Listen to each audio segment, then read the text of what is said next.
Hujan deras yang mengguyur Jakarta selama beberapa jam membuat ruas jalan Ledjen Suprapto Cempaka Putih Jakarta Pusat lumpuh. Banjir setinggi 50 cm merendam jalur lambat yang menghubungkan kawasan Cempaka Putih menuju Senen. Meski genangan cukup tinggi, tak sedikit pengendara nekat menerobos. Akibatnya sejumlah kendaraan mati mesin menerjang banjir. Akibat banjir, sejumlah karyawan perkantoran di kawasan tersebut terpaksa menumpang perahu rakitan untuk menuju tempat bekerja. Kendaraan tak dapat melintas, sementara banjir terlalu tinggi untuk ditembus berjalan kaki. Perahu rakitan disiapkan petugas UPK Badan Air untuk membantu para pekerja dan warga. Mau ke kantor apa gimana? Mau kantor. Kantornya banjir ya jalannya? Kantornya banjir. Berapa senti, Mas? Sebawah lutut. Ini pakai perahu karet? Pakai perahu kayak gini gimana Mas tanggapannya, Mas? Baru banjir lagi setelah sekian lama. Oh, baru pertama kali lagi kayak gini ya? Iya. Sebelumnya emang sering banjir apa gimana tahun-tahun sebelumnya? Ya udah agak lama sih banjir di sini. Nah, Nggak banjir lagi. ini Air meninggi sejak pagi hari setelah hujan deras mengguyur semalaman. Banjir juga diakibatkan luapan kali hutan kayu. 3 rumah pompa telah difungsikan agar banjir dapat segera surut. Iya, mereka saat ini lebih banyak membantu pejalan kaki, juga mengarahkan kendaraan motor karena memang air ini tidak bisa mengalir saat ini ya, tidak bisa mengalir. Tapi kita juga memantau pompa-pompa dari SDA, memang saat ini masih menyala semua. Yang di Cempaka Mas, di Cempaka Putih Tengah masih nyala semua pompanya. ada berapa pompanya Pak yang dikerahkan Pak untuk ini? Pompa ada 3 rumah pompa ya. Akibat banjir merendam kawasan Jalan Ledjen Suprapto, kepolisian mengalihkan kendaraan ke jalur cepat dan jalur bus Transjakarta. Banjir mengakibatkan arus lalu lintas dari arah Pulau Gadung menuju Senen macet hingga 2 km.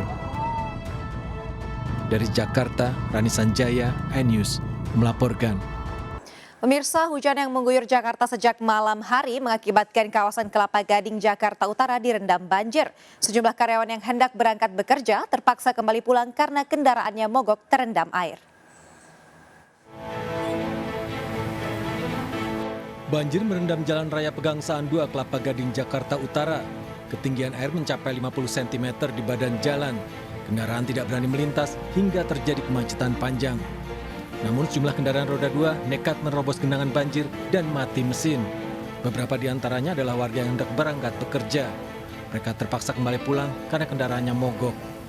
Gimana Pak? Mogok apa gimana? Ini mau ke sana Bang, mati ntar. Oh mati, berarti dorong ya? Iya.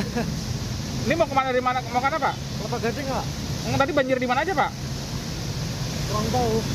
Gitu. Berarti ini mau pulang apa nggak jadi kerja? Ini mau berangkat kerja nih. Terus gimana nih Pak? Ya? Tetap berangkat kerja atau gimana?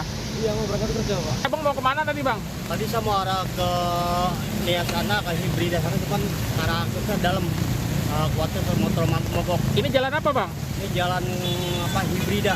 Hibrida Kelapa Gading. Kelapa Gading itu timur 3. Ini tingginya berapa senti tadi Bang? Ada sekitar sedengkul 40 sentian lah. 40 cm. Motor abang Ya. mogok atau gimana Bang? Ya kuat mogok jadi motor saya tinggal di sini. Banjir juga merendam Jalan Raya Kelapa Hibrida, Kelapa Gading. Ketinggian air antara 50 hingga 70 cm. Salah satu ruas jalan terpaksa ditutup akibat banjir. Hujan semalaman mengakibatkan 18 titik banjir di kawasan Jakarta Utara. Petugas Dishub pun diturunkan untuk mengevakuasi kendaraan korban banjir. Ada sekitar 18 titik di wilayah Jakarta Utara, terutama terpusat di Kelapa Gading ini, dan kami menyiapkan 15 derek untuk evakuasi mogok maupun evakuasi warga yang ingin menyeberang. Kemudian pasukan yang saya turunkan sebanyak 250 orang untuk di setiap titik utara. Dishub menurunkan 250 personel dan 15 mobil derek untuk membantu kendaraan warga yang mogok. Dari Jakarta, Tim Liputan iNews melaporkan. Pemirsa, banjir hingga ketinggian 1 meter merendam pemukiman penduduk di kawasan Rawaterate, Cakung, Jakarta Timur. Banjir yang disebabkan tingginya curah hujan sejak Kamis pagi. Beginilah kondisi banjir yang merendam Kelurahan Rawaterate, salah satunya di RT 10 RW 5 pada Kamis siang. Banjir merendam pemukiman ini dan sempat mencapai ketinggian 1 meter sejak Kamis pagi. Banjir terjadi akibat curah hujan yang tinggi serta luapan Kali Cakung Lama. Kondisi pemukiman yang berada di cekungan membuat kawasan ini kerap dilanda banjir. Lurah Rawatrate, Jainuddin mengatakan sedikitnya 274 kepala keluarga terdampak banjir di pemukiman ini. Sebagian warga yang rumahnya terendam banjir telah diungsikan, namun sebagian lagi memilih untuk bertahan di rumah masing-masing. Pihaknya juga telah menyiapkan sejumlah bantuan seperti makanan siap saji dan air mineral untuk warga yang terdampak banjir.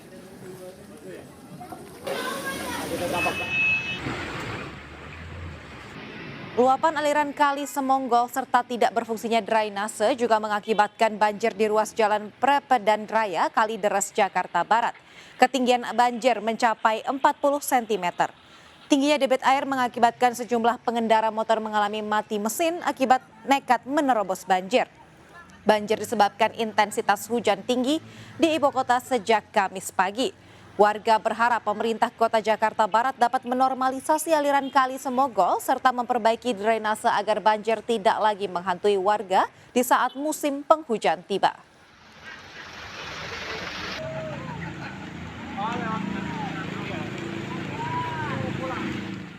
Sementara itu pemirsa, intensitas hujan tinggi dalam 2 hari terakhir membuat Kali Ancol tak mampu menampung debit air. Pejabat Gubernur DKI Jakarta Heru Budi Hartono pun melangsungkan stasiun pompa Ancol Jakarta dan berjanji pihaknya akan memperbaiki potensi banjir di daerah hilir. Malam sudah terus hujan dan hari ini sampai sore masih cuaca mendung dan kita memastikan semua pompa berjalan dengan baik. Dari hasil diskusi tadi di lapangan, memang beban Kali Ancol masih cukup tinggi, jadi nanti akan bisa 2025 akan dibikin program untuk pompa di Kali Bogasari sana, Kali Sultan. Nah, sekitar Bogasari bikin pompa untuk mengurangi beban di Ancol ya. Terima kasih Anda masih di seputar iNews Pagi. Pemirsa, polisi akhirnya menjemput paksa pembuat konten video aliran sesat yang memperbolehkan tukar pasangan suami istri. Pelaku ditangkap di padepokannya di Blitar, Jawa Timur.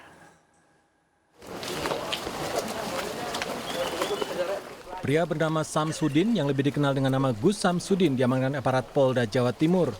Samsudin disebut sebagai pembuat konten video viral aliran sesat yang memperbolehkan pasangan suami istri bertukar pasangan. Polisi menyebut paksa pelaku di tempat tinggalnya, sebuah padepokan di kawasan Blitar, Jawa Timur. Polisi juga melakukan pemeriksaan lebih dalam terkait pembuatan video aliran sesat yang menimbulkan kegaduhan tersebut. Kemudian kemarin sudah dilakukan pemeriksaan oleh Polres Blitar Kabupaten terkait hal ini, dan yang bersangkutan bicaranya pelin-pelan terkait dengan lokasi pembuatan konten, ya kan, pelin-pelan. Kemarin beliau ngomong di Bogor pertama kali, kemudian selanjutnya setelah dilakukan pemeriksaan mendalam oleh Polres Blitar, kejadiannya di wilayah Ponggok, wilayah hukum Polres Blitar Kota. Selain Samsudin, polisi juga memeriksa sejumlah saksi lainnya, di antaranya pembuat video dan beberapa orang dalam video tersebut. Polisi belum menentukan pasal yang disangkakan. Samsudin masih diperiksa di ruang siber di Reskrimsus Polda Jawa Timur. Dari Surabaya, Jawa Timur, Rahmat Ilyasan, iNews melaporkan. Penjualan beras Bulog murah diwarnai protes warga di kantor wilayah Bulog NTB, Kota Mataram, NTB. Warga telah antre berdesakan namun tidak mendapatkan jatah beras murah.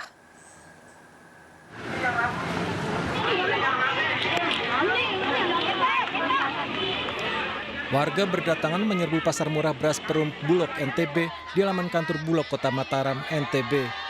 Ratusan warga datang mengantre sejak pagi demi mendapatkan beras STHP Bulog yang dijual dengan harga Rp52.000 kemasan 5 kg. Namun jumlah warga tidak sebanding dengan beras yang disediakan. Akibatnya banyak warga yang kecewa. Bahkan sempat terjadi adu mulut antara warga dan karyawan Bulog. Bulog menyediakan beras SPHP sebanyak 2 ton yang habisannya dalam waktu 2 jam.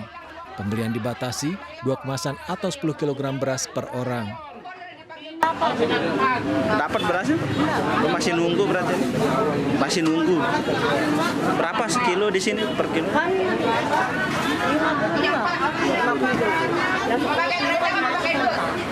Berarti beli berapa kilo?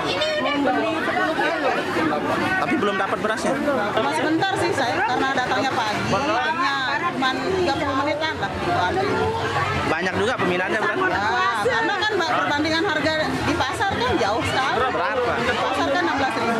Nah, kalau di sini kan lebih murah, ya dapat 11.000 lebih lah. Bedanya.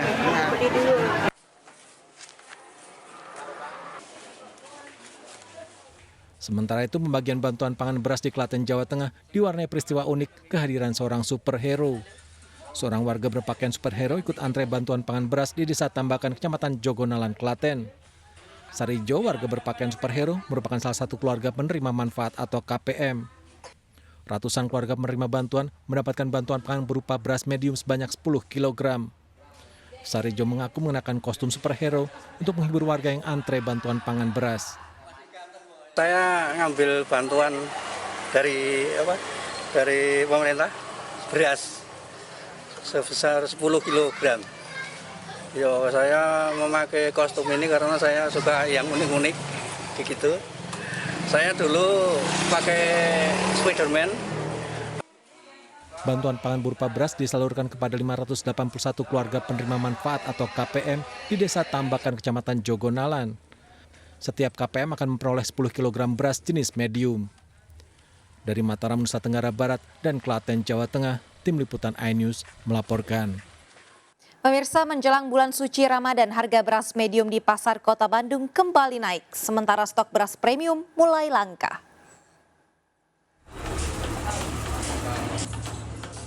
Harga beras di pasar Kosambi, Kota Bandung, Jawa Barat kembali naik. Beras kualitas medium naik harga antara Rp1.000 hingga Rp2.000 per kilogram. Beras medium yang semula berkisar Rp14.000 hingga Rp15.000 per kilogram naik menjadi Rp16.000 per kilogram. Sementara beras kualitas premium masih berkisar di harga Rp20.000 per kilogram. Namun, ketersediaan stok beras premium mulai langka.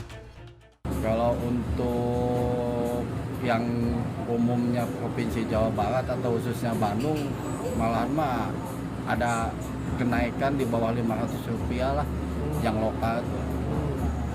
Bang, harga normalnya sendiri berapa sih Pak untuk medium Pak?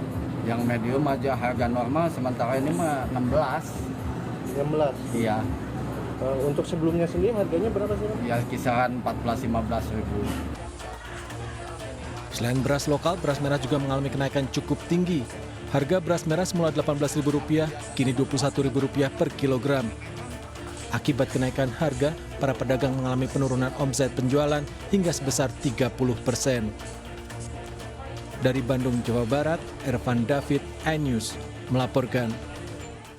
Sebuah gudang finishing PT KHTEX ludes terbakar di Sumedang, Jawa Barat. Diduga kebakaran akibat kebocoran gas 50 kg.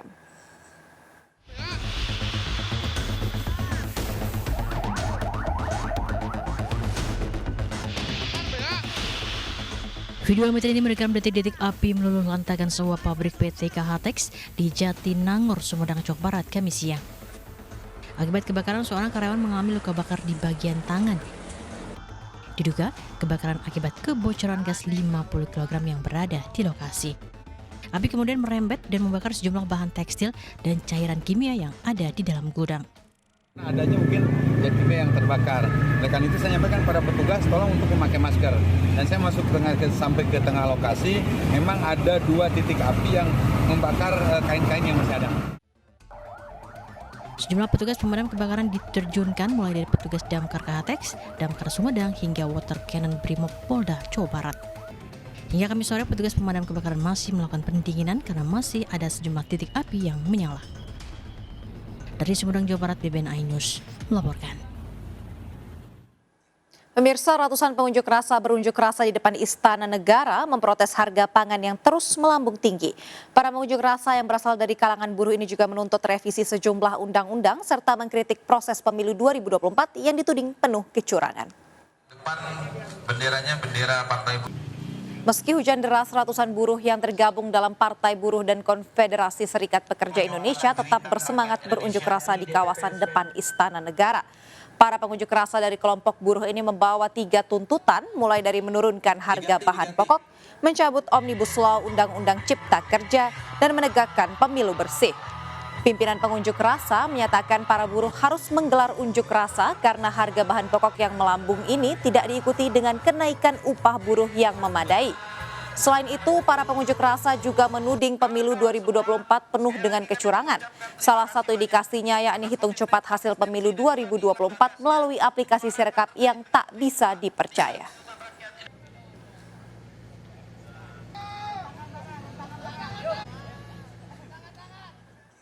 Badan Pengawas Pemilu atau Bawaslu menetapkan Menteri Perdagangan Zulkifli Hasan dinyatakan terbukti melanggar administrasi pemilu 2024. Ironisnya, Bawaslu hanya memberikan sanksi teguran terhadap Ketua Umum Partai Amanat Nasional tersebut. Badan Pengawas Pemilu Republik Indonesia menggelar sidang terkait penyelenggaraan pemilu.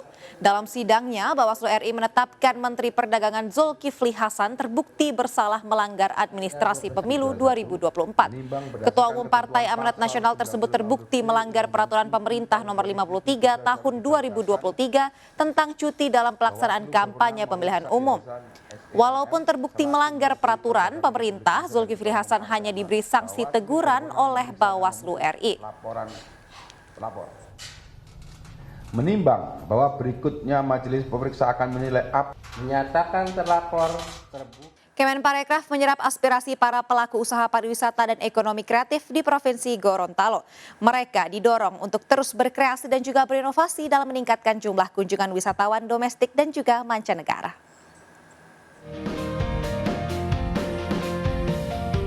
Lebih dari 20 komunitas lintas sektor di Gorontalo bertemu dengan Menteri Pariwisata dan Ekonomi Kreatif Sandiaga Uno dalam kegiatan netas, yaitu nemuin komunitas di Rumah Marle, Kota Gorontalo. Anggota komunitas yang didominasi oleh para milenial ini menyampaikan harapan mereka agar infrastruktur di destinasi wisata ditingkatkan dan terhubung dengan pusat-pusat ekonomi. Kita ingin mendengar langsung dari komunitas dan ada lebih dari 20 perwakilan komunitas dari lintas sektor, anak-anak muda, Gen Z, dan milenial, mulai dari peningkatan destinasi, juga bagaimana infrastruktur dibangun sehingga destinasi terhubung dengan pusat-pusat ekonomi. Dalam kunjungan ke Gorontalo, Sandiaga juga meluncurkan Karisma Event Nusantara dan Calendar of Event Gorontalo 2024 di Aula Bank Indonesia Perwakilan Gorontalo. Sandi mendorong pariwisata dan ekonomi kreatif di Gorontalo untuk bergerak cepat bersama dan garap semua potensi agar ekonomi bertumbuh dan lapangan pekerjaan terbuka lebar. Dari Gorontalo, Faradila Alim, iNews melaporkan.